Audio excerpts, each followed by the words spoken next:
Good. So what you see over here, first of all, most of us who have worked in IT industry will be aware about the Active Directory, uh, you know, which we have used on-prem, which is like, the domain controllers that we all have, which exist. When we log into your domain, when you log into your computer in Office, you log into a domain, and that domain is essentially, which is sitting on your CorpNet, or which is sitting on-prem. So that is, we used to call it domain controller in old days, and it started with the Windows NT world, and we had PDC, BDC. Then we moved on to Windows 2000. We started calling it domain controller, and in every all domain controllers became writable copy. Then 2003, and from 2008 and R2 onward, we started calling it ADDS. So essentially, what is ADDS? Is Active Directory Domain Services, uh, which is where you have all your users, your computer objects, all your groups, and all the Active Directory objects, OUs, everything that we create, that essentially sits on our on-prem Active Directory, or now we call it ADDS, which is Active Directory Domain Services. Now this, with this, we also had something in past.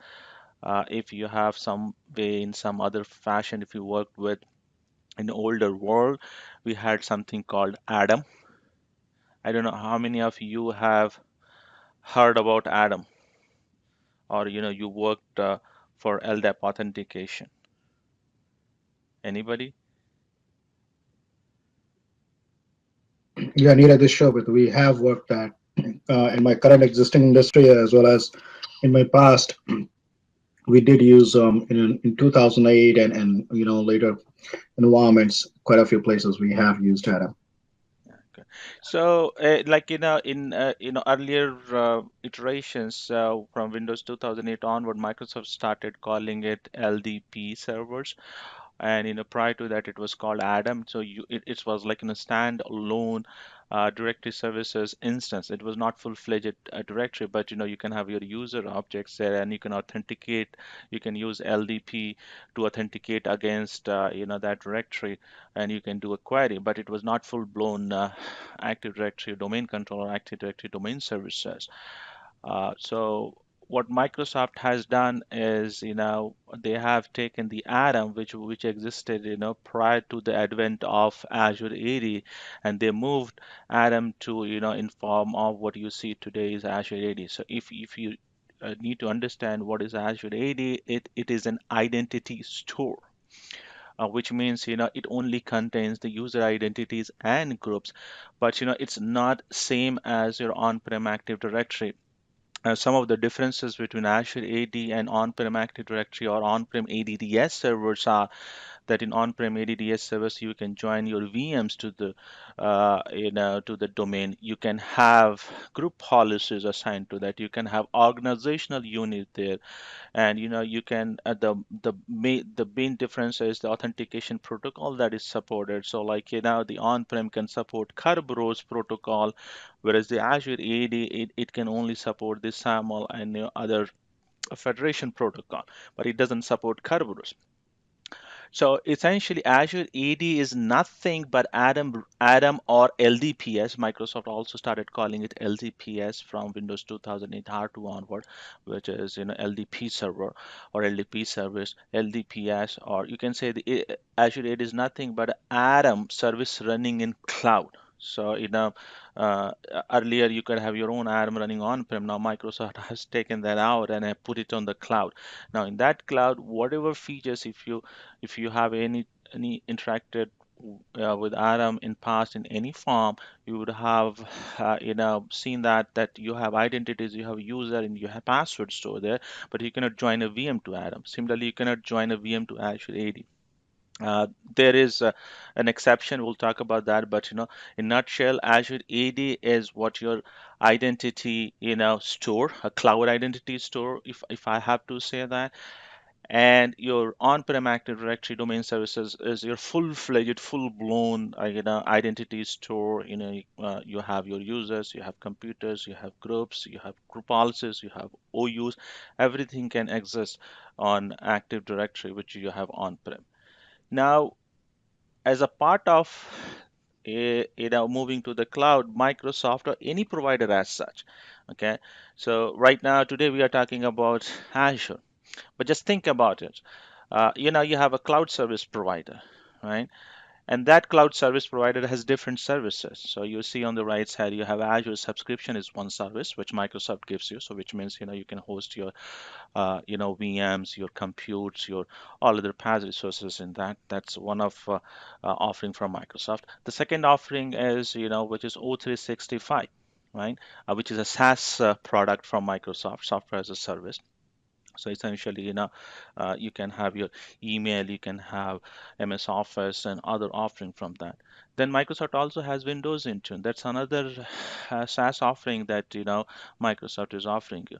Apart from that, you also have some third party, other SaaS applications.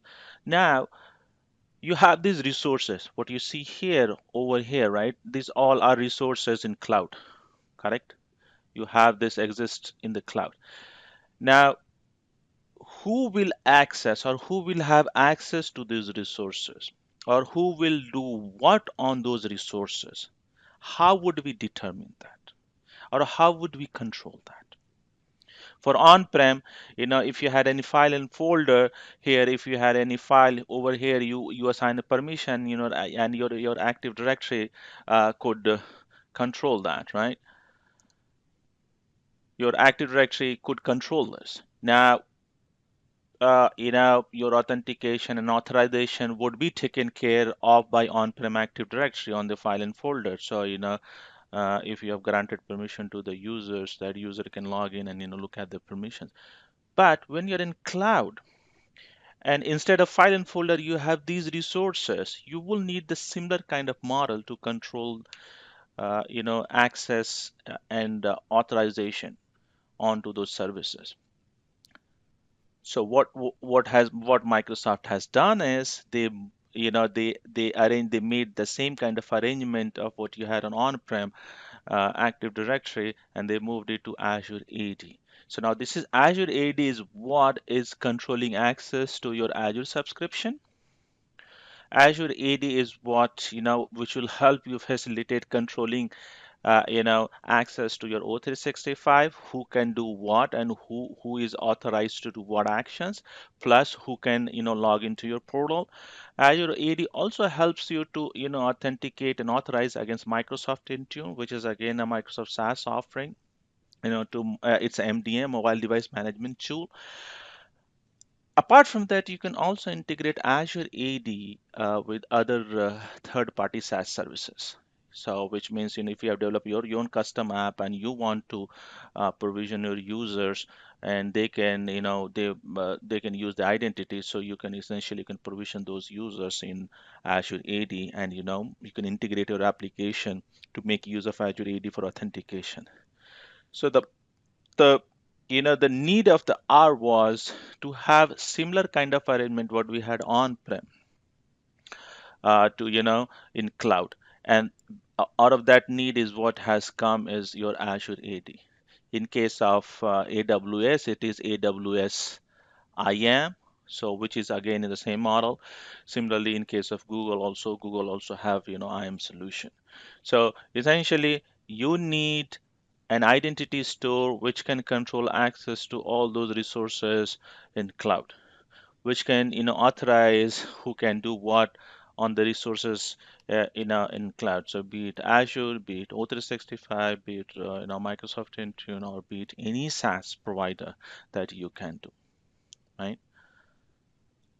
So before I go deeper, any question? Anybody has any question?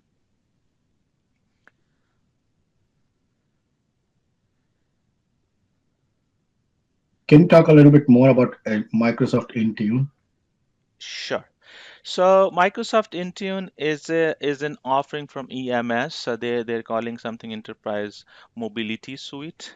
So what essentially it is as a part of EMS, you get something called MDM. MDM is mobile device management. With this, you can control access.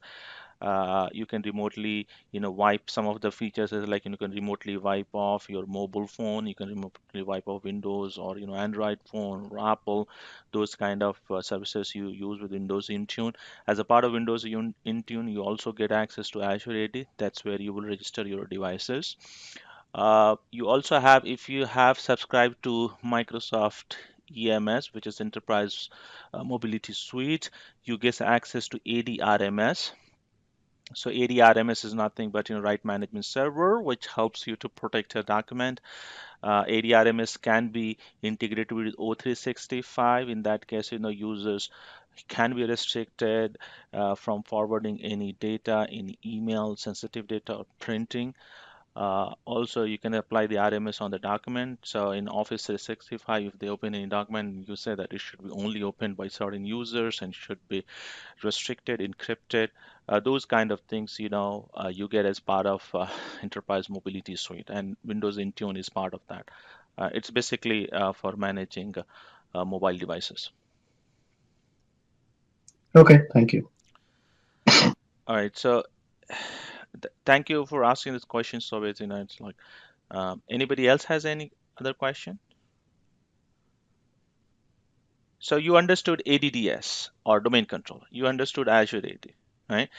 And you understood the resources in cloud. And then we talked about the need, why we need Azure AD, because how would we control access to these resources which exist in Azure? So Neeraj, yeah, I this is Naresh. I have one question. sure. Like in Adam, hmm how we create a separate domain, right? We create it's called application management. So Application how? partition, Yeah, application correct. partition. Yeah.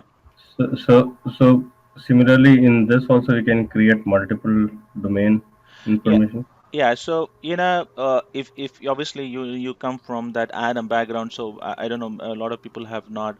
So in basically in Adam world, you could create your own partition. So which is like application partition we used to call it, where you will store all your user identity and password, and that where you store it. So this app partition is equivalent to of Adam is equivalent to tenant, Azure AD tenant. So when you create any Azure AD, essentially what you do is you get as a part of that, you get an Azure tenant. Now when I say Azure tenant, if you look at it, the name which I've given. So the tenant name that essentially you will see is it will be something like your name that you have chosen. So in my case is easy form, and then dot on microsoft.com. So this is what is called tenant name. So tenant name is what is your equivalent to app partition in Adam on-prem world, Hmm. right? But you cannot create multiple, like applications. So in case of application, also the URL to connect to that application partition would change, right? Your DN distinguished name would be different. Here also you can create multiple Azure AD. Nobody's stopping you. So what will happen is every Azure AD that you create, you will get a new tenant name. And that tenant Hmm. name would be Okay. like something like on microsoft.com. So like first tenant dot on microsoft.com, second tenant dot on microsoft.com, and so on. So so those application partition has to be even registered in the DNS or it takes care of No, that so this is in like cloud, right? So in case of Adam, it was on-prem and everything. You have to take care of those. But this in this case, when you create Azure AD, it is totally in cloud. So name resolution is there for you. If you want to resolve it, you can resolve it through DNS. Obviously, you won't be able to hit it, but if you try to resolve on Microsoft.com through DNS, you will be. It's resolvable, okay, right? got it. Hmm. That's a good question. So, like when you create Azure AD, I think I should talk about that. Let's talk about Azure AD, right? So when we create an Azure AD, uh, you will create an Azure AD with initial domain name. So the initial domain looks like something like, azform.onmicrosoft.com, or your tenant name.onmicrosoft.com, or company1.onmicrosoft.com, whichever, come depending on whoever has created with whatever the name is. So that name is called initial domain name, right? And it's a three-level domain, or you can say, it's third-level domain name. So you can see you have, everything. If you have worked in the DNS world, you know that this is first level, this is second level, this is your third level, right? So this three-level domain name that when you create it, it's called initial domain name. It's good for, in doing any initial kind of activities, in terms of doing some initial setup work, or we call it, bootstrapping work that you will do, like, setting up some trust, or, creating users, or like, some basic task, and until you have your own domain name. Now, it will not look good if you use on Microsoft.com for production environment. Essentially, now this will look like you don't have money, or you don't have a corporate branding, and that's why you're making use of this. So essentially, in production world, what we do is we can assign a custom domain name, a domain name that we bought or which is assigned to our company, and we make use of that domain name. It could be company1.com, or like, it could be hp.com, or it could be, abccompany.com, or the domain name that you have bought. So in Azure AD, you can associate your own custom domain name, and there is a complete process which, we will walk through today, how to associate the custom domain name. So the requirement is, obviously the question will be, why we need custom domain, right? So the custom domain is like, obviously you will not like to use this on Microsoft.com in production environment. It's good up to a lab, or, testing purpose, but beyond that, when you really go in production, you will need your own domain name, right? So for example, you can have something like cloudeasy.com, which I bought yesterday, just for this demo purpose, so that I can associate this custom domain name to my Azure AD. And the benefit of it is, obviously, you want your end users, your end user credentials could be in, user one at the rate your domain name, the public domain name that you have bought from DNS registrar. That could be one of the good corporate branding for you, and for also user also, it's a very good experience. The second thing is, you can, once you have registered your domain name, you can also host your website, and that website can make use of your DNS name, or the domain name registered with your DNS registrar. So, this will give you corporate branding for your environment, which is in Azure. Any question? Neeraj, one more question. Uh-huh. Once it is registered, Mhm. can this be changed? Yes, you can. You can register multiple domain name, more than one domain name to one Azure AD. No, suppose you changed cloudsy.com, Hmm. okay, Hmm. and now you want to change that name. So can you change this? So, as Or long as you can prove the ownership of any new domain, you can attach that to your Azure AD. So there are two pieces. okay, One piece is, there are two pieces, right? One piece is, if nobody's talking, let me mute. Okay. Yeah. So, one piece is that you buy a domain name first, right? So if you decided you need a second domain name, you'll have to buy it from domain registrar, right? So assuming that hmm, we bought that. The next step is, then you have to associate that domain name to Azure AD. right, And Azure AD is not going to accept it like, um, as is. You will have to prove that you are owner of that. And there is a process which proves, that you really own that. And we will, walk through okay, that, how to do that. But okay, yes, you can change it. You can, let's say if I have created, this Cloud Z, and tomorrow you want to decide abc.com, I can either have both associated with my Azure AD, and I can have two custom domain name, or I can delete this, and I can, associate the new DNS name or domain name that I have bought from my registrar. Okay. Okay. Right? Both is a possibility. Okay. So coming back to my visual, right? Uh, so you understand, you have Azure AD, right? And Azure AD is needed because you want to control access and you want to authorize resources in cloud. And there could be various resources in cloud. Azure is one, and today that's what we will talk about. But Microsoft also makes use of Azure AD for controlling access in O365. They also make use of, in Microsoft Intune. On if you develop Well, your own custom app, or you can integrate with third-party vendors like in ServiceNow and any other, they can also integrate with Microsoft Azure AD. The basic difference hi, between, yeah, go ahead. Neeraj, this is Vijay. Sorry to interrupt. Hey, So Vijay. this cloudeasy.com, the custom domain which we are going to create in Azure AD. Mm-hmm. So are we using the same domain name in our on-premise as of now? No, so see, this is internet routable and internet resolvable name, correct? Right. Now, you cannot, I mean, you can have .com on-prem, but that's not the goal. You will not. So you will have something like, let's say, Dot local something. abc.local, right? But Right. in order to make use, or if you want to sync, we'll talk about the sync process later. But you really, so the best practice, what will happen is, let's say you had cloudeasy.com. Here you will create a UPN suffix. I don't Right. know how many of you are aware with UPN suffix, user principal name suffix. People who come from AD world, they will know what I'm talking about. So UPN suffix is something what we use like in on-prem. When you log in with your domain name and backslash, and you put in username. But you can also log in with your SAM account name at the rate, or your entire domain name. So by default, your username at the rate, your entire domain name is your UPN suffix, but you can give additional UPN suffixes to your users.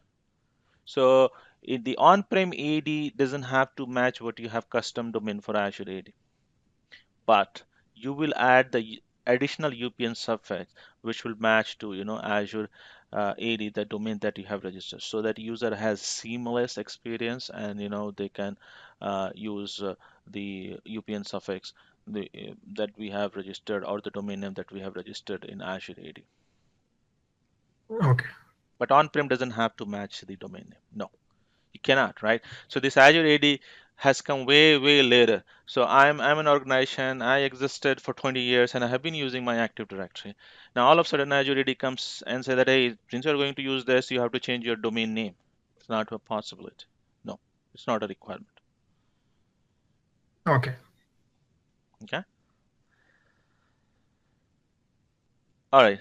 So now, so let's so we understand the purpose of Azure AD, right? Why Azure AD exists, what's the objective, what's the purpose, and why we need it. So in nutshell, Azure AD is an identity store in cloud, which means when I say identity store, you have user object, you have user objects in a password, and also group, which can help, which authorizes the user to different resources. So it's Azure AD is your identity in cloud, you can say IDC, identity in cloud, or like an identity store in cloud. And so when I have something, which is an identity store, I will have to create identities in that. There are various ways in which you can have your user sourced into Azure AD. There are mainly three ways that you can have your Azure AD configured today. One is you can manually log into your Azure AD portal and you can create your users, which you see over here that I've indicated as cloud only identity. That means that you will log into portal, and I'll show you, I'll walk you through that when you how do you manage your Azure AD. So you log into a portal, and then you go ahead and create a user. As if you would have done in on-prem world, using Active Directory users and computer ADA console. Similarly, here also you will log into Azure AD portal and you'll create that user. But that user is only going to exist in cloud. This user doesn't have or like any visibility to on-prem, and it only exists in the cloud. So that's something, which in small organization will do, or a person who's doing a POC, or like, maybe a very small organization that they will make use of cloud only identity. But at the enterprise level, when we talk about, you will not have two sets of identity. This poses a problem. So if you have cloud only identity, you have, two sets of identity for the same user. So one is on-prem, you have identity one, which is existing on-prem, then you have another identity which is in cloud. Now the user will have to remember two identities, which will not give a very good end user experience. So this is certainly, the cloud-only identity is not a solution for enterprise. So what is the solution for enterprise, right? So the solution that is for enterprise is Microsoft lets you integrate, or rather, create identities in Azure AD programmatically from on-prem. So essentially, what it will do is Microsoft gives you two options. One is same sign-on, and another one is single sign-on. So we'll talk about both the one by one, but let's talk about the same sign-on. So what is same sign-on, right? Both are SSO. Sometimes people call both SSO, but there is a technical difference. So same sign-on is, or you know you have your users sitting on-prem, which is in Active Directory, which you see over here. So you have user one. Now this user, Microsoft has something called Azure AD Connect, which is a software which you can install it on Windows 2012, 2008, or 2016 VM running on-prem. This Azure AD Connect server talks to the on-prem domain controllers, and it also talks to Azure AD. So what it can do is when you install the Azure AD Connect server, you can configure it with the different settings, and you say that, hey, I need you to sync my user objects from certain OU, or whichever scope that you define. Please sync those users from those OUs to Azure AD. Now, when you sync, you have two options. One is you sync with the password. So, this user along with the password will get synced to Azure AD. And when somebody tries to make use of the identity, user will, this user will make use of their own username and the password, which is going to be same, because we are syncing user ID along with the password hash. And we don't sync, Azure AD Connect doesn't sync the password in clear text. It syncs the hash of hashes. In time, it is hash 5 or 6 times, which is, it goes through the encryption algorithm, and it gets converted into hash. And that hash finally gets into Azure AD. So in case of same sign-on, this user will use the same user ID, will use the same password, but the authentication that's going to happen, that will be taken care of by Azure AD. So like, this user comes in, tries to access this resource, and then this resource will say, I don't know you, please go ahead and authenticate yourself. It will come to Azure AD, and Azure AD will say, hey, I see that you exist me, please provide me your username and password. User, gives the username and password and say, okay, I see that you have, because I have your username also, I also have your password. So you are good to go, and here you go, your authorization token, and you can access your subscription. This is same sign-on. Why it is called same sign-on? Because user has used the same username and same password. So for user is transparent. User is thinking that I have only one identity, but technically if you look at it, there are two identities with the same name and same password. One identity exists on-prem, another identity exists in Azure AD along with the same password. Since both are identical, hence it is called same sign-on. A lot of organization steer clear of this, because because of security reasons, they don't want to sync their passwords, or password hash into Azure AD. They don't want to do that, and that's when single sign-on comes into the picture. So single sign-on, in that case, what happens is the process is almost same. So you will have your on-prem user identities sync to Azure AD using Azure AD Connect, but this time you will not sync the password. Now, when you don't sync the password, so what happens? Let's see.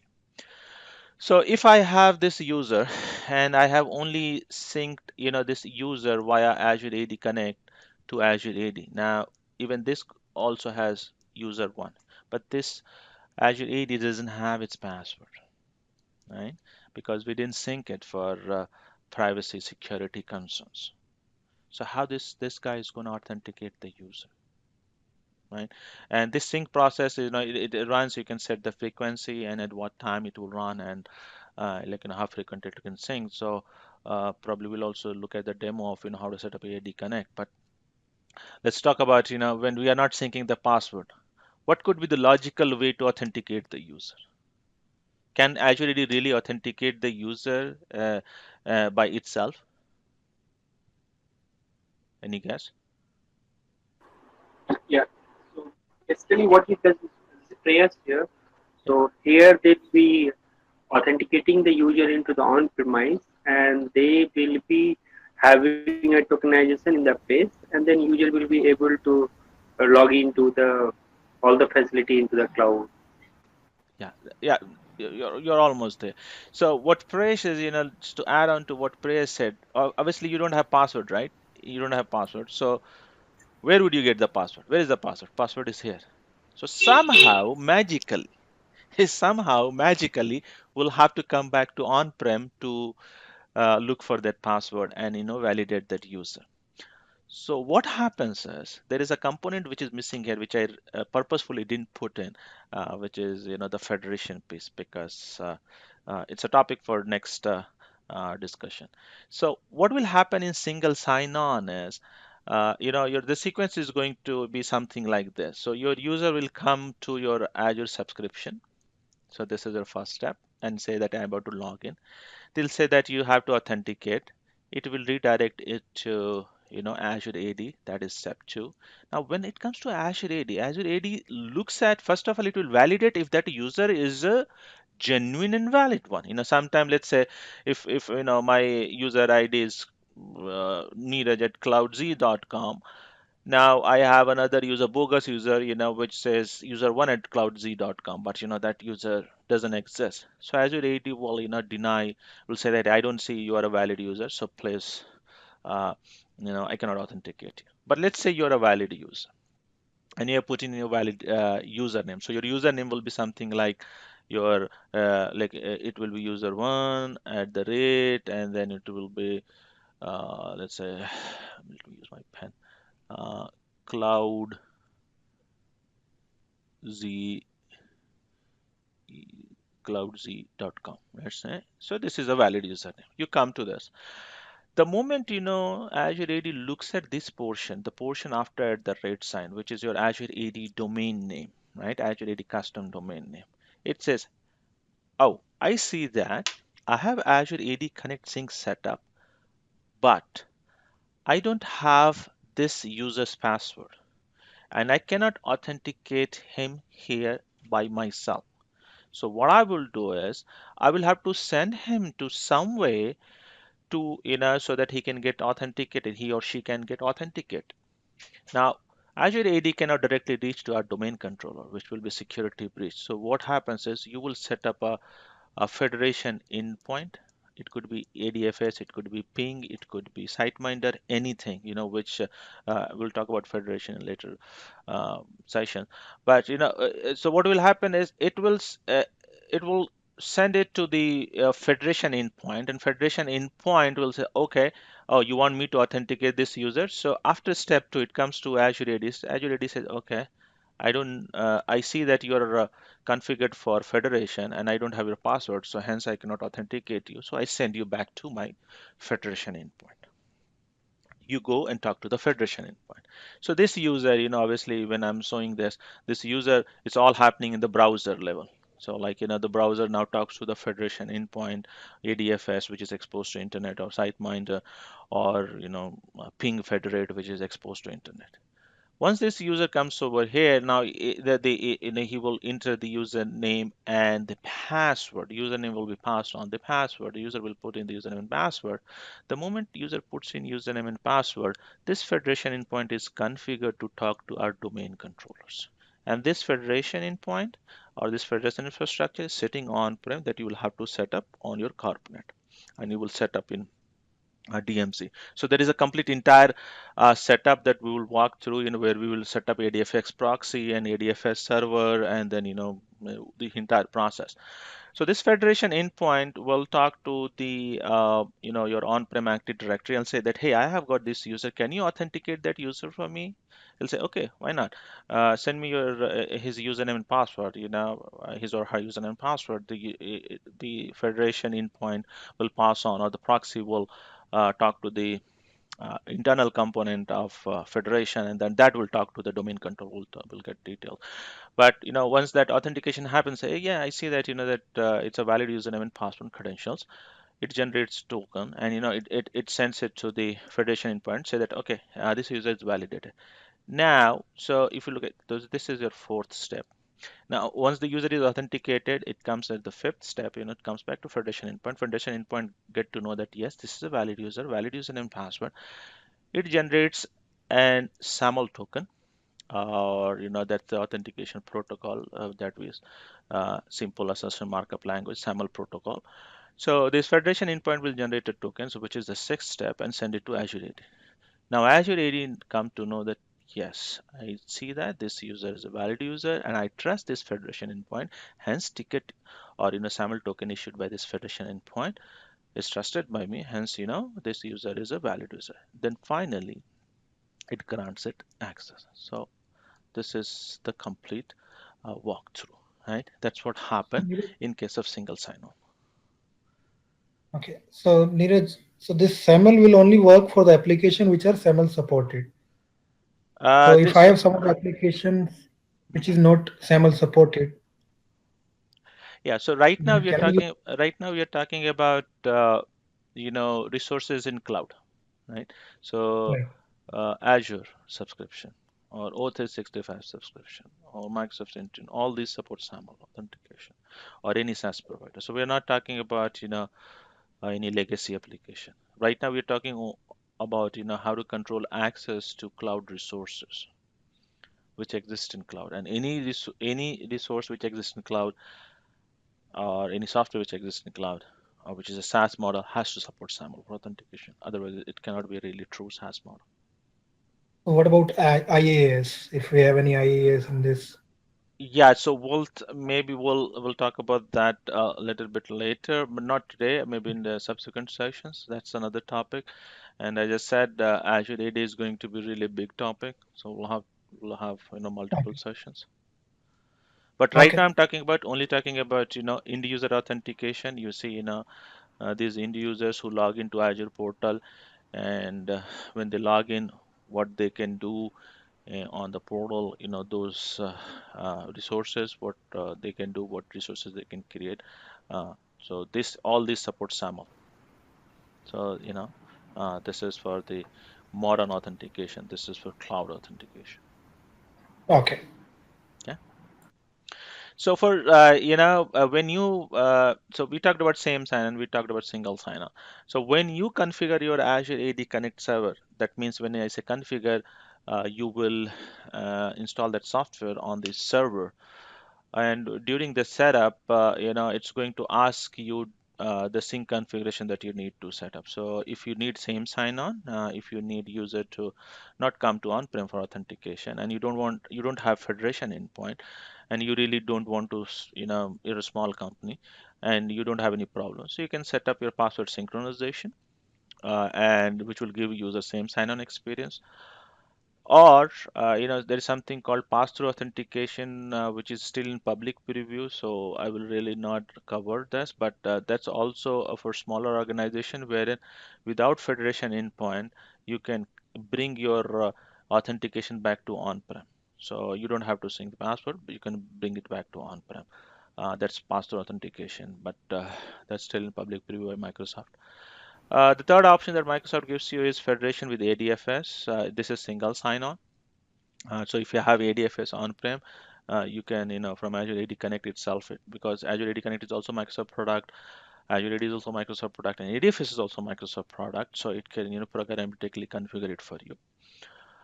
If you have manual, or any other third party, in that case, you can select do not configure and you can set it manually later.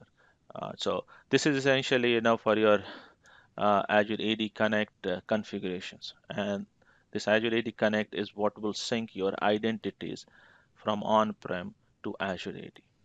So this is a component which is free of cost. You can download it from the portal. Any questions? Any comments?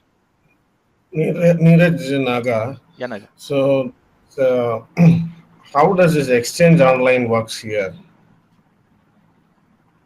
Okay, so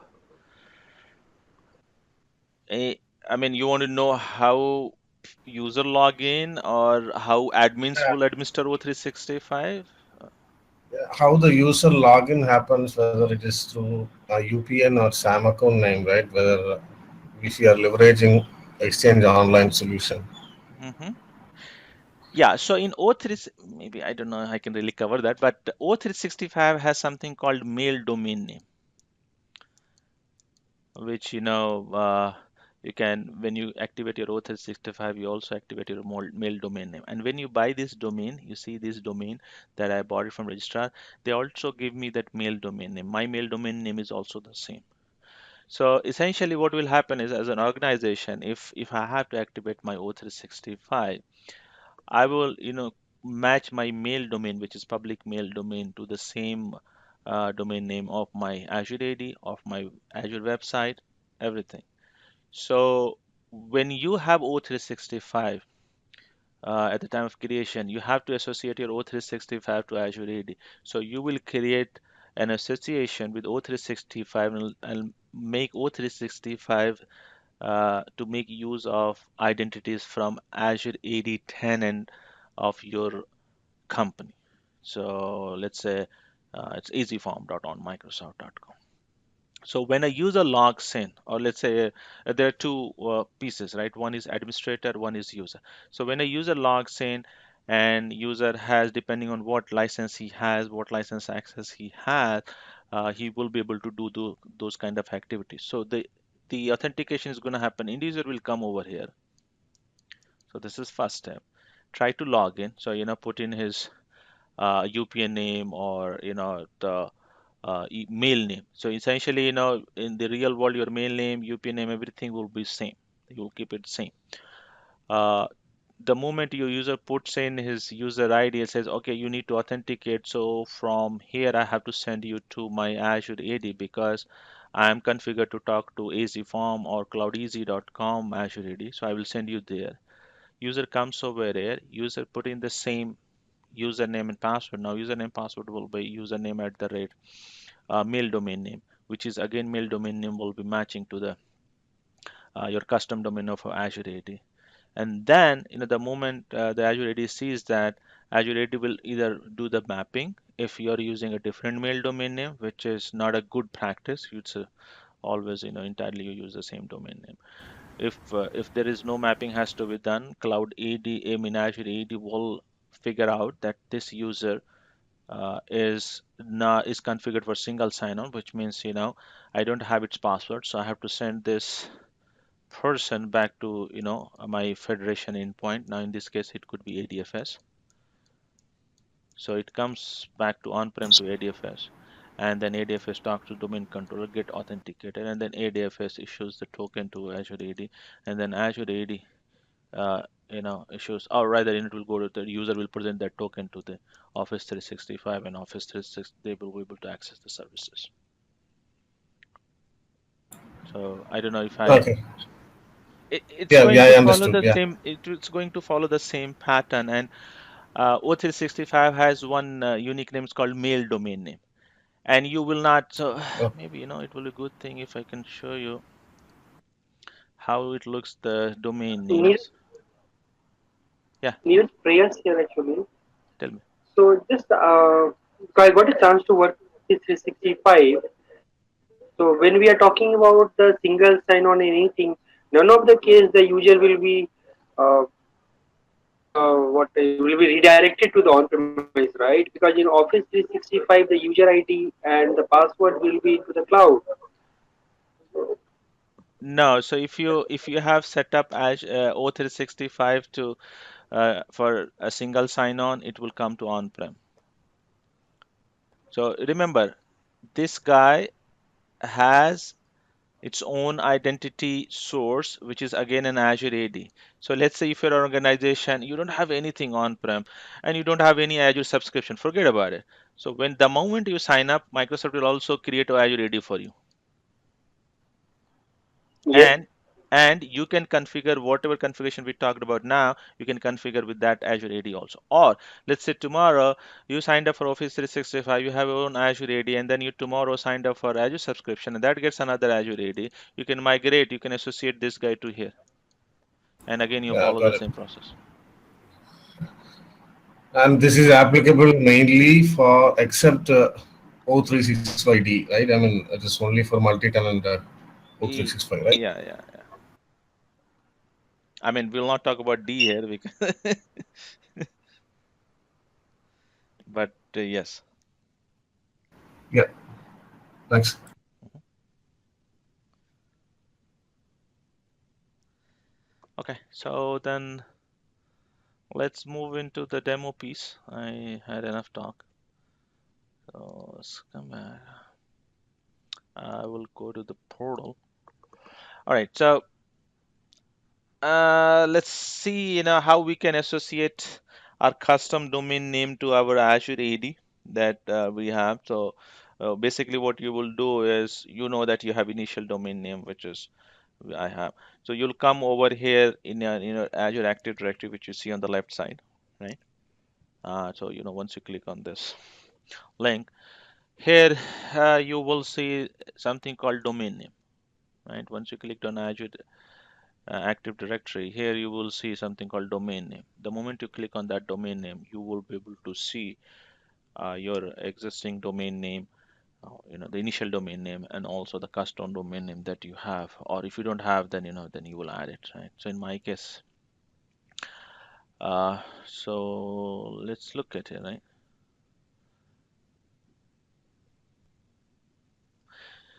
So if you look at it here, the domain name that I have, it's called cloudz.onmicrosoft.com, which was the initial one, right? Which is you can also see is shown as primary.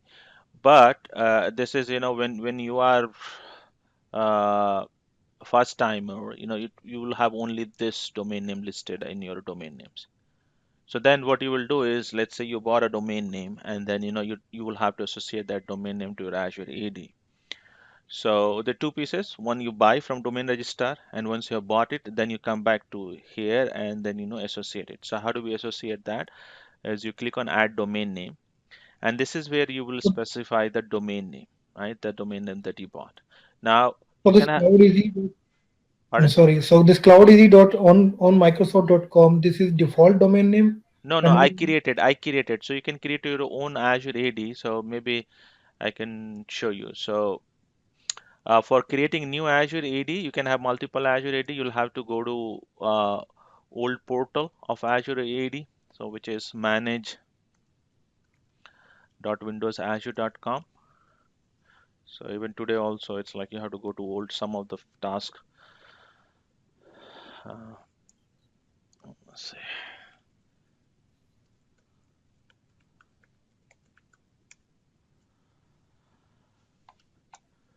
So let's log in. Yeah.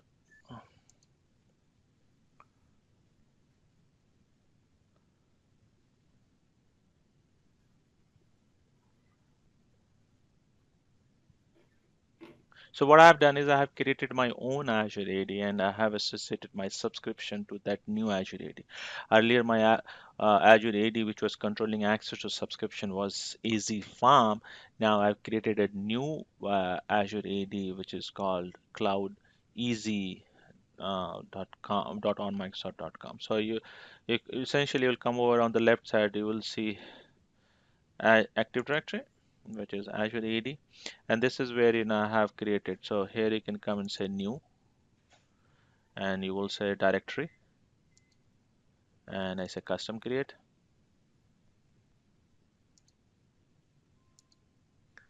So this is where you will create a new directory. So let's say AZ session, right? So AZ session. So it will look at that name, and this name has to be unique within this namespace. And then you specify the country that you have. So let's say United States. Also United States. And then I say, this is something B2C directory will not cover in this, but this is wherein you will have your end users making use of, you will be provisioning them. It's not only meant for your employees, but also you will have your customers. You are a SaaS vendor, and as a SaaS vendor, you will have a lot of your customers signing up for your services. As a part of that sign up, they also need identities. In that case, you will create a B2C, business to consumer directory. But in this case, I am not creating that one. I'm just creating one directory for myself. So in this case, this directory is going to be azsession.onmicrosoft.com. And remember, this name has to be unique within on Microsoft namespace, and it will validate. So once you get green, then it means that it's a unique. I'll just go ahead and it will create one for me, and then I can, if I want to, I can switch. I can change the association of my subscription. So currently my subscription is associated with so I have two subscriptions. If you look at it, if I look at here, I get the option of edit directory, and this is where if I come back, right? You remember this diagram, right? So you see that you have Azure subscription. Let's forget about all other services, but let's talk about Azure subscription. So you see that you have Azure subscription, and then you have one-to-many association of your Azure subscription. So which means you can associate your Azure subscription to one of your Azure AD. You can change it, the way you want to change it. In my case, I already have an existing association which I want to change it to my new directory. So I will come back to the portal here. So I have these two subscriptions that I have from the previous one. So let's say if I say add a directory here, you can see that I have the option of changing it, which directory this will go to associated with. So I have AZ form, the one that I've created, or I should also have AZ session, right? So I can change that. So this is something you can create your own directory. So I have created one, matching my cloudeasy.onmicrosoft.com name. Okay. Okay. So let's come back here. So in this case, I mean, I've already verified my domain name. So what I'll do is maybe I can just quickly delete it and show you how I do it. Okay, so let's say I want to, I mean, I bought a new domain and cloudeasy.com, and then I want to, add that domain name, or I want to register this domain name with my Azure AD. So I'll say add domain name. Come here, I'll put in my domain name, cloudeasy.com, and I say click on add domain. The moment I click on this, then you see what it says is, okay, you said that you are an owner of this domain, but you have to prove this ownership. So how do you prove this ownership? Is you'll have to take this record which you see over here, and go over. Now you have to head over to your DNS registrar. You have to open their DNS portal where they can manage this DNS, and you will have to create a TXT record in this format. So you will have to specify your alias. You'll have to specify your pointer, the address that you want to have, and also you'll have to specify the TTL. And then once you have done that, then you come back and then you click on this verify, right? So let's do this. So I will go back to my uh, GoDaddy. So this is where I already created one text record. So I will just delete it. Go ahead and delete it. Okay. So, I mean, if depending on who is your domain manager or who is your domain registrar, you will log into their portal, and from there you will do this activity. In my case, it's GoDaddy. So I will say, you will come over to your DNS management pane wherever, depending on who is the provider, and I'll say click on add. And then a lot of providers they support TXT record. That's the standard way to verify your Azure AD, or your that you own that domain. But let's say if they don't support it, you can also create MX record. but most of the, I mean, I haven't, at least I don't know some of the providers who don't support TXT record. But in case you have such provider who doesn't support creating TXT record, you can create an MX record. So in my case, I have my uh, it supports TXT record, so I will come back to here and I'll say which type. So this is going to be a TXT record. It says host. Let's come here. This is my host name, right? So it's at the rate symbol. I'll say copy and I'll paste it here. Then it says what is the TXT value. Again, let's come back here. This is going to be the pointer, the destination. So this will, I'll just copy and come here and paste it. And then the TTL Microsoft asks you to put in 3600, which is the seconds, and in this case 1 hour. You can select that, or you can say custom. It will take you 3600 in my case. So I'll just say custom and say save. So what I did, I created, since my provider is supporting TXT records, so I created TXT record in this format, and then I'm going to say save. So Neeraj, Yeah. when we register any domain, do we get the access to DNS manager to manage our records? Yes, you will. So, wherever you bought it, so they will have console to allow you, they will give you this access, whole thing that we are doing. You Okay. don't, you can buy from any domain registrar and they will have their own console. So Okay. I've created this, so I will come back to my Azure portal now. I'll say verify, right? So uh, once I click on verify, then, verification will succeed, right? So essentially, Microsoft wants you to prove that you are owner. If you are owner, then only you can create the record, right? Because you have to log into your DNS or domain name management portal. From there, you have to create it. So if you could do that, then you're the owner. Simple. That's how you prove that, right? And as I said, if you don't create these records, if it doesn't get created, in that case, your domain name cannot be verified. So I will say I've already created it. So let's say verified. Sometime it may take time depending on who is your registrar, but maybe 5 to 10 minutes, but depending on that. So now you can see that my domain name has been verified. You look at the status, and it's verified. Federation, I have not set up any federation yet, but and then now it's also talking about that you can download your Azure AD Connect and install it and configure it. Primary domain, my primary domain is still the initial domain name, but as an organization you will switch it, and we can also switch it. That's uh, you can always do that. And so this is how you verify your Azure AD domain name, right? So let's see. So now if I go back, I can see the new domain listed here, right? I can see this. So now if I try to create a user, I can create a user and you can specify that domain name, at the time of user creation, if it is a cloud only identity. So if I come to users and groups, and let's say I create a sample user. So if we don't create any custom domain, all the users will be created with the UPN at on.microsoft.com. Yes. Okay. So you see, I have this user created that I created earlier. You see the cloudeasy.onmicrosoft.com. So now if I create a new user, because obviously that user was created way before. So let's say Vijay Nagpal, right? So I say Vijay Nagpal @ cloud.com. So now you can see that I can create this, right? So if this domain name is not verified, it will give me error message. So I can use this, or I can say my initial domain name on Microsoft.com.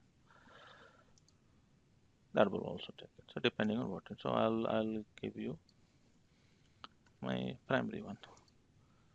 Okay. Then our rest I will leave as it is, and then user, and this is the password. So just leave it. I'll say go ahead and create one for you. So now you can see this is uh, your user. and your user ID. So if you log into Azure portal and if you want to use it, you can use vision@cloudeasy.com to log in, and it But will ask. what password did we give? Don't we need to give the password, or automatically it Yeah, created some password? yeah, it created automatically. So let's see.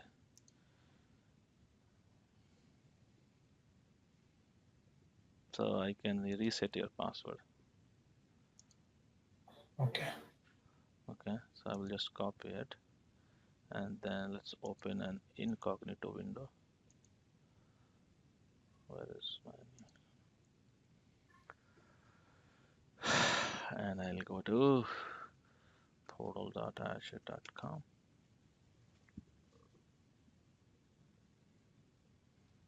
Mm, which I not Paul @cloudeasy.com,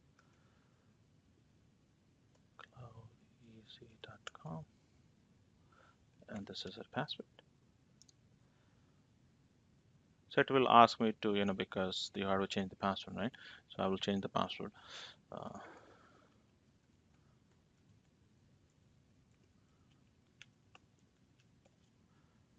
okay.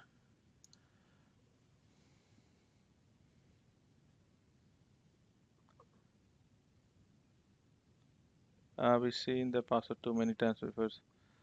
Choose sometime. Guessing how to. Okay. Uh,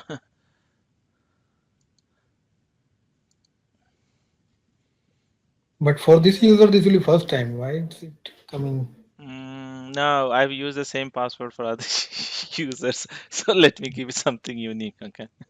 Okay.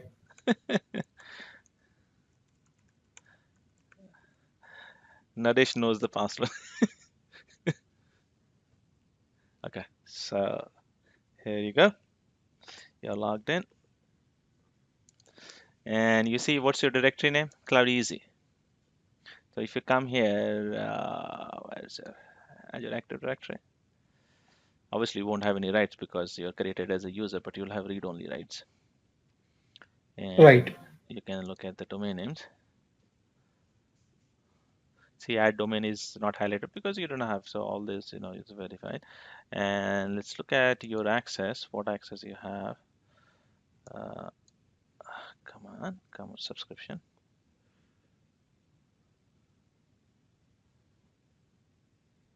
Okay, so you don't have any subscription assigned because I have not given anything to you. So you're just an Azure AD user. So I'll have to give you permission on my subscription. So you don't have Right. any permission. So that's it. So this is how, you create your user and then, you give the name. So now your idea is I've used the Cloud Easy. So at the same time, what I can do is let me log out.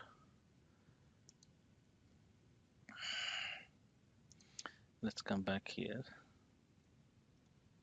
Let's go to here. This is our Azure AD. You can access from here, but there's certain tasks, as I said, if you want to change your association and all those, for that, you'll have to go to old portal.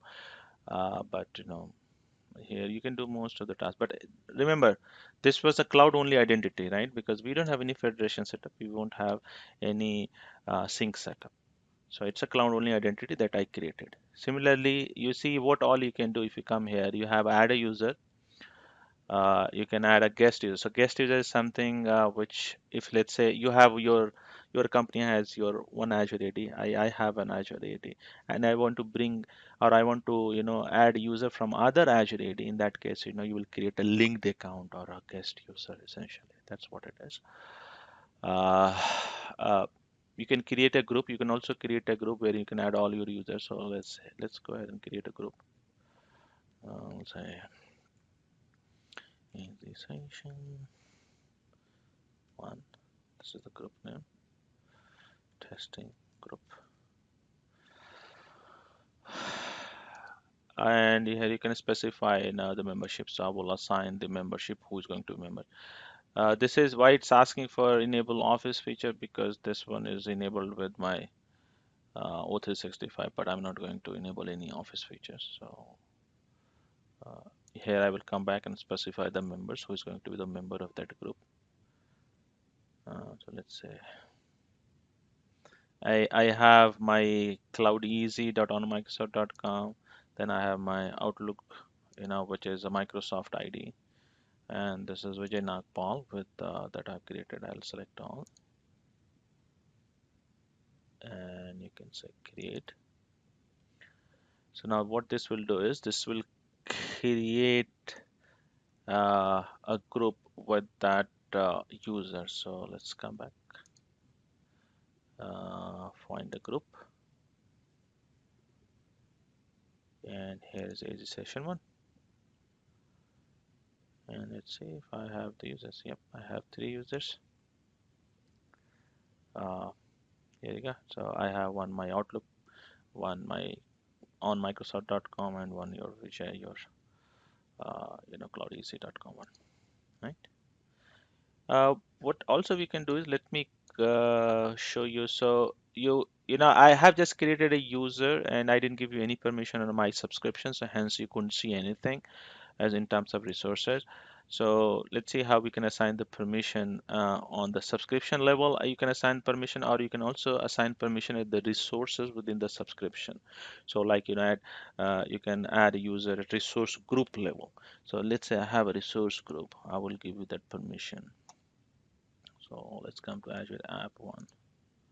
So this is my resource group, and I come to access control IAM, and I will say add. I will add you. So okay, so I can see here. Sorry. So this is going to be role. I was typing his name there. So this is the role that you specify, what kind of role. So if you give reader rights, in that case, you can see everything, but you cannot do anything. If you're a contributor role, you can make changes, you can provision resources, but you cannot grant anybody else into that role. So you can do everything, but except access management. You cannot do the access management. If you have full control, then you can do everything. But let's say I give you reader permission, and I will add Vijay Nagpal, and I say save. So this is going to add this, and now this guy has a reader permission. So now if I log in with your ID, I should be able to see this resource group. Remember, last time when we logged in, we didn't see anything, right? Let's Right. fire up a new incognito window and go to portal.azure.com.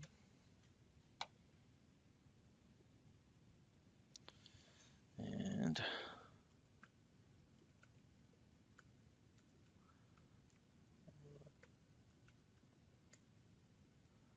oops. And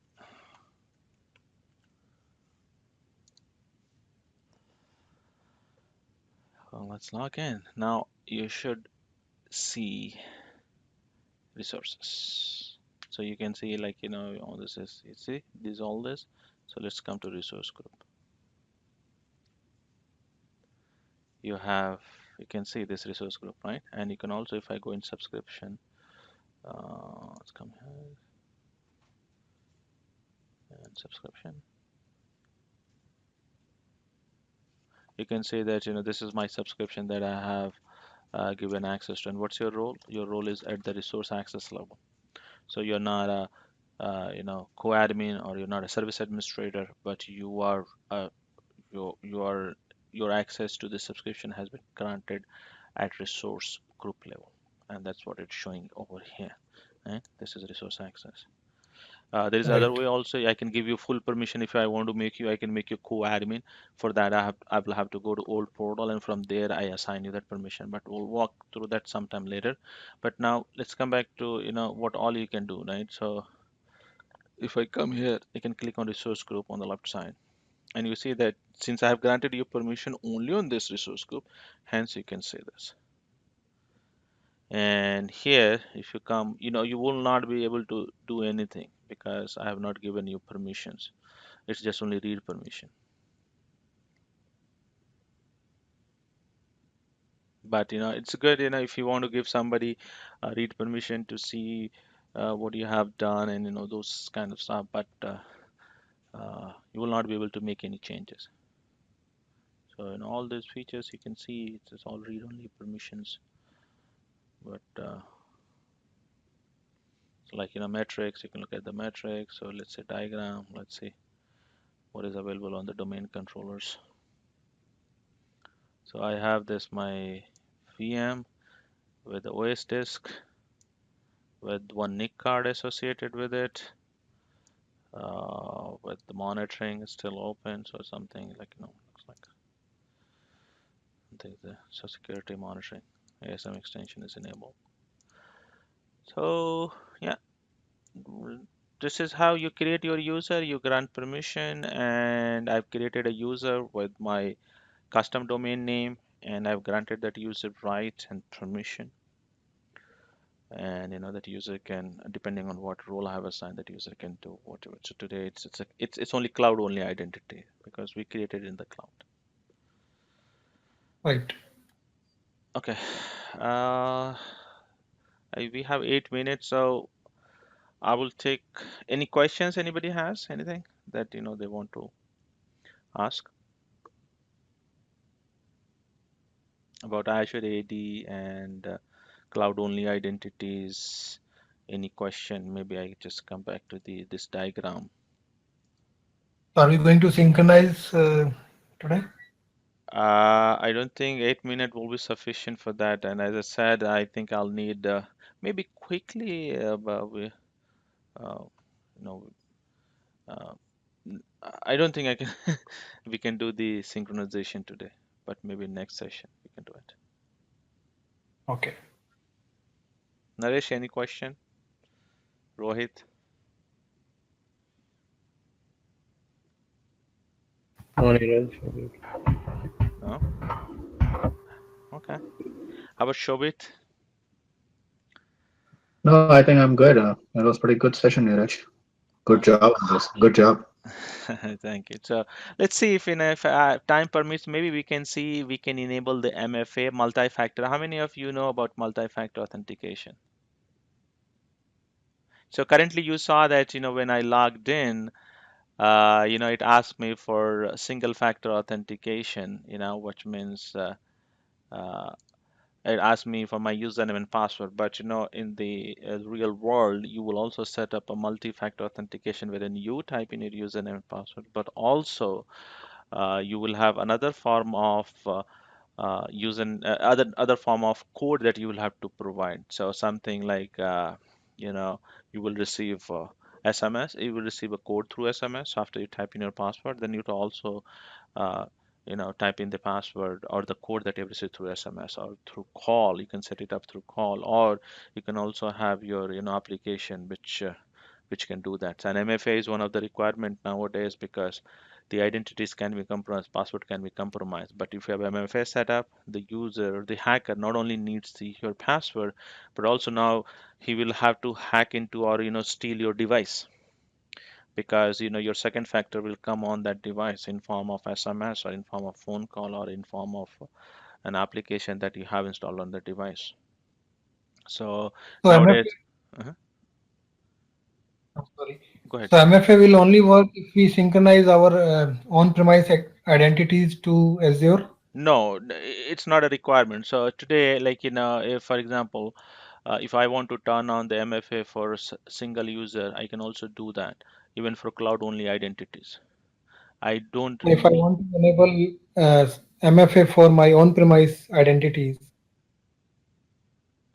So on-premise identities means sitting on domain controllers. yes, So which means you're talking about your identities over here. right. Uh, I mean, see, the MFA that I'm talking about is here. So your user identity, which is over here, I can set up MFA, whether it's same sign-on, whether single sign-on, or whether cloud-only identity. All the three scenarios, MFA, Azure MFA is supported. It's called something Azure MFA, right? So if I will synchronize my on-premise identity to Azure AD, Yeah. then I can enable the MFA for Yeah, on-premise you credentials. can, you can. I mean, you can enable, even if you don't synchronize today also, then also you can enable MFA. Do I need to configure any? Um, device. So no, you don't need to configure any device, but when you enable the MFA at the end user level, that user will get a notification when they log in first time that I see that you have been enabled for MFA. So please, go ahead and set up MFA, and that during that it will give the user the option to how to set up the MFA, whether to use phone, SMS, or to use an app on their phone, which is Microsoft Authenticator, or to, well, let's say, receive a phone call to get that uh, Yeah, going. on the top you have this option for multi-factor. Yeah. So, I mean, what you can do is, let's say it's a user, right? So let's come back. Where is my, Yeah, on the top you can see. Yes. yeah. Let me log in. So you'll have to configure one time, you have to enable multi-factor authentication once, so that Microsoft can start charging you on that model. So, you have to configure that. But once that is enabled, then it's about, enabling at the end user level. So in my case, I already have enabled it first time. So let's say I want to enable for you. But here we can see only the user which are cloud only identities. No, no, I mean, in my case, since I have only these three users, that's why I see only these three. So But if once you I'll have, synchronize my on-premise yeah, to Azure, I will be able to see all these users all listed here. users, yes. So you can see right now, it's disabled, right? So let me enable mine one also. Oh, it's because I'm logged in. So anyway, So that is uh, what my question was. So I'll have to synchronize my on-premise uh, identities to Azure AD to enable the multi-factor. Without synchronizing, I will not be able to, right? yeah, if your on-prem user has to make use of it, Right. yes, you'll have to sync it. But that's not a Okay. requirement. That's what I said. So, but in case of enterprise, you will be syncing your identities. So let's say I have configured your MFA now. Where is your? Let me log you off. Sign out, and let's log in. So what it initially it will do is now you see. Let me pause type. It will tell you that I see that you have been configured for. See what it says. Right. It says your admin has required that you set up this account for additional security verification. Right? Right. You have option of setting it up. Now, when you say set it up now, I say set it up now, it will give you different options that you'll have to choose. So there are three options that you can choose. One is authentication phone, wherein it will call or send a text message method. You can choose the method that you want. Right. You want to receive the code by text message, or you can receive by call. Or the second option is you can set up your mobile app. In that case, you will have to download Microsoft Authenticator on your phone. And that Microsoft Authenticator is where you can configure in two ways. One is receive notification for verification. So what will happen is if you select this, when you try to log in on the mobile phone, it will fire up a notification saying that you're trying to log in, please approve or deny. If you say approve, then it gets. If you say verification code, in that case, it will show the verification code in your software. From Microsoft Authenticator, you have to come back and put it here. So a lot of people, it's very convenient to set it up and receive notification for verification, so that you just tap approve, done. Uh, and the third one is the Office phone, so which is its name itself suggests it's for Office phone, but for end user it will be mobile app or or authentication phone. So anything that you can configure. So let me make a use of your mobile app, right? So I will say I will receive a notification verification. I'll say setup, and I have this software on my phone which is called Microsoft Authenticator. I will fire up that on my phone. Let me fire up that. You won't be able to see it because I cannot share my screen.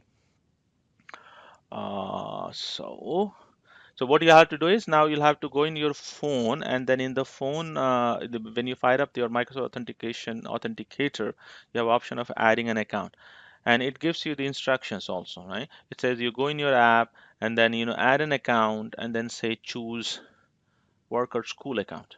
You see that? So I'm seeing that option. So I say work on school account. Then after that, it fires up my camera and it asking me to scan the QR code that I see here. So it has successfully activated, added that account. I can see that on my phone, and I say done. When I say done, it will check the activation status, and it'll say that, okay, I see that you have been activated.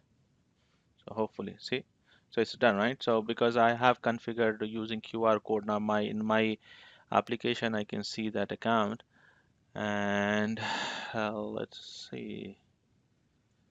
Okay, yeah, and then after that, once you have done that, it will say contact me. The moment I say contact me, it will going to send me a pop-up on the application. So I'm just waiting for the pop-up. I got the pop-up, and I say approve, and here you go. So validation is successful. Now it's asking for number. I don't know if I really want to put in a number. United States. Where is my United States? Uh, Yeah, that was on the top. oh, That sorry. was on the top. It was the first one.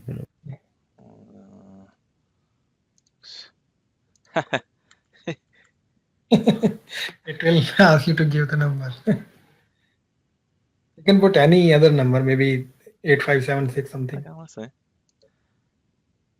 No, it will not accept it. Okay, done. No. It's accepted. So now if okay, so right now you set up your authentication, right? So if let me log off, and so this time we saw that we got notification to set up MFA. Now this time it will ask you to log in with MFA. So let's see. Sign in. Here you go. So it's saying we have sent a notification to your mobile phone, right? So you need to respond. So I got here, I say approve, and it should log me in.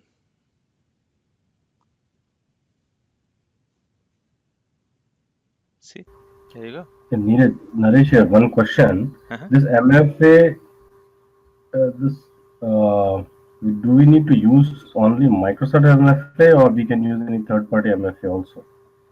Does it integrate? Well, I mean, I haven't really explored into that. You can use, there are some third parties, but uh, I mean, you will make use of Azure MFA because it's pretty cheap, and licensing it doesn't cost you. It's only like per authentication you pay for per user. There are two different models that you can use. But Okay. yes, you can integrate with third parties, but I mean I haven't done research on that. Okay. Neeraj, prayer here. Yeah. Just I need to see that how we are starting to do the MFA. Whether are we doing the classic portal or preview portal? Just show me the beginning. Rest of things I have seen it properly. No, so you come over here, right? So all users, the moment you click on it, it will take you to this account at activedirectory.windowsazure.com. I don't know it's a old one or new one, but this is where. So the moment you click on it, it brings you here.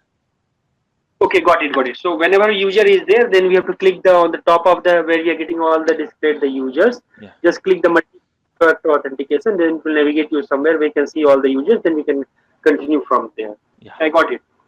Okay. Yeah. I think we are 5 minutes over our allotted time. Any questions? Any closing comments? No, it was really very good. Got a chance to learn multiple things. Yeah, that was excellent session, Neeraj. Hey, Learned a lot on Very this. I'm happy that it's you Yeah, people are finding it useful because it's also yeah, useful got for to have users. more. Got to have more of these. Okay. Yeah, so I mean, Next week, we'll go much deeper in Azure AD, and maybe we'll set up the synchronization. And if time permits, maybe next session or after that, we'll set up the ADFS federation and the entire authentication sequence. We'll see that in action. Wonderful. All righty. I have one more suggestion. So will it be okay that we can have in Saturday morning also? I don't know how much is practical from your side or from other side. The way we have a Saturday morning means I have both the day. I'm trying to say other words.